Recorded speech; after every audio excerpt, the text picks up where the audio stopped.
Support ಇತ್ತು ನನಗೆ. ನಾನು ಯಾವ ಟ್ಯೂಷನ್ನು ಅಟೆಂಡ್ ಮಾಡಿಲ್ಲ. ಸೊ ಎಕ್ಸ್ಟ್ರಾ ಕ್ಲಾಸಸ್ ಎಲ್ಲ ಸ್ಕೂಲಿಂದನೇ ತೊಗೊಂಡಿದ್ದು. ಸೊ ಪ್ರಿಪ್ರೇಟ್ರೀಸ್ ಎಲ್ಲ ಚೆನ್ನಾಗಾಗಿತ್ತು. ಸೊ ಈ ಸಲ ಕಾನ್ಫಿಡೆಂಟ್ ಆಗಿದೆ. ಟ್ಯೂಷನ್ ತೆಗೆದುಕೊಳ್ಳದೆ ಇರೋದಕ್ಕೆ ಏನಾದ್ರು ಪರ್ಟಿಕ್ಯುಲರ್ ಕಾರಣ ಇತ್ತಾ? ಇಲ್ಲ ನಾನೇ ಮನೇಲೇ ಓದ್ತೀನಿ ಅಂತ, ಅಥವಾ ಶಾಲೆ ಅಥವಾ ಪೇರೆಂಟ್ಸ್ಗಳ ಸಪೋರ್ಟು, ಯಾವ ಕಾರಣಕ್ಕೆ ಟ್ಯೂಷನ್ ತೊಗೊಳ್ಳಿಲ್ಲ? ಒಂದು ಸ್ಕೂಲ್ ನನಗೆ ಫಸ್ಟಿಂದ ನಾನು ಟ್ಯೂಷನ್ ಸೇರಿದೆ ನಾನು ಫಸ್ಟ್ ರ್ಯಾಂಕ್ ಬಂದಿದ್ದೀನಿ. ಸೊ ಈ ಸಲ ಕಾನ್ಫಿಡೆನ್ಸ್ ಇತ್ತು ಆ್ಯಂಡ್ ಟೀಚರ್ಸ್ ಎಲ್ಲ ಸಪೋರ್ಟ್ ಮಾಡಿದ್ರು ಆ್ಯಂಡ್ ಓನ್ ಪ್ರಿಪ್ರೇಷನ್ಸ್ ಮಾಡ್ಕೋತೀನಿ ಅನ್ನೋ ಕಾನ್ಫಿಡೆನ್ಸ್ ಇತ್ತು ನನಗೆ.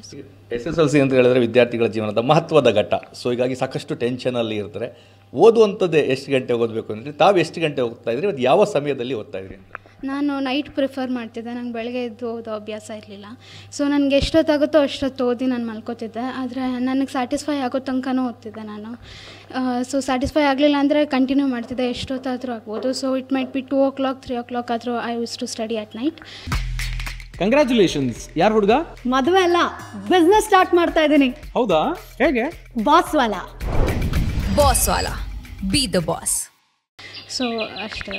ಯಾಕಂದರೆ ಮೊದಲಿಂದಲೂ ಸಹ ತಮ್ಮ ಪೇರೆಂಟ್ಸ್ ಇರ್ಬೋದು ಅಥವಾ ಟೀಚರ್ಸ್ ಎಲ್ಲರೂ ಸಹ ತಾವು ಟಾಪರ್ ಬರ್ತೀರಾ ಅಂತ ವಿಶ್ವಾಸ ಆಯಿತು. ಭಾರತೀಯ ವಿದ್ಯಾಭವನದ ಹಿಸ್ಟ್ರಿಯಲ್ಲಿ ಮೊದಲು ತಾವು ಟಾಪರ್ ಆಗಿರುವಂಥದ್ದು. ಇಲ್ಲೇ ಹೋಗಿದ್ದೀರಾ? ಹೌದು. ಸೊ ಎಲ್ಲ ಎಫರ್ಟ್ಸ್ ಇತ್ತು ನಾನು ಮಾಡಲಿ. ಟಾಪರ್ಸ್ ಮಾತನಾಡ್ತಿದ್ದಾರೆ. ನೆಕ್ಸ್ಟ್ ಪ್ಲಾನ್ಸ್ ಏನು? ಫ್ಯೂಚರ್ ಪ್ಲಾನ್ಸ್ ಏನು ಮಾಡಬೇಕು, ಮುಂದೆ ಏನು ಓದಬೇಕು? ನಾನು ಇವಾಗ PCMB ತೊಗೊಂಡಿದ್ದೀನಿ. ಅರ್ಜುನ ಅಕಾಡೆಮಿ ಅಂತ ಕೋಚಿಂಗ್ ಸೇರಿದ್ದೀನಿ, ವಿಜಯ ಭಾರತಿ ಕಾಲೇಜ್. ಜೊತೆಗೆ ಸೈಂಟಿಸ್ಟ್ ಆಗಬೇಕು ಅಂತ ಪ್ಲ್ಯಾನ್ ಮಾಡ್ತಿದ್ದೀನಿ. ಮನೆಯಲ್ಲಿ ಎಲ್ಲ ಅಪ್ಪ ಅಮ್ಮ ಹೆಂಗೆ ಓದಲಿಕ್ಕೆ ಹೆಂಗೆ ಸಪೋರ್ಟಿವ್ ಆಗಿರ್ತಿದ್ರು?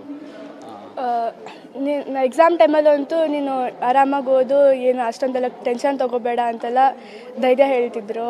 ಆಮೇಲೆ ಟೆನ್ಷನ್ ತೊಗೋಬೇಡ, ನೀವು ಮಾಡ್ತೀಯ ಅಂತ ಸಪೋರ್ಟ್ ಮಾಡ್ತಿದ್ರು. ಅದೇನು ತೊಗೊಳೋಣ ಈ ಬುಲೆಟಿನ್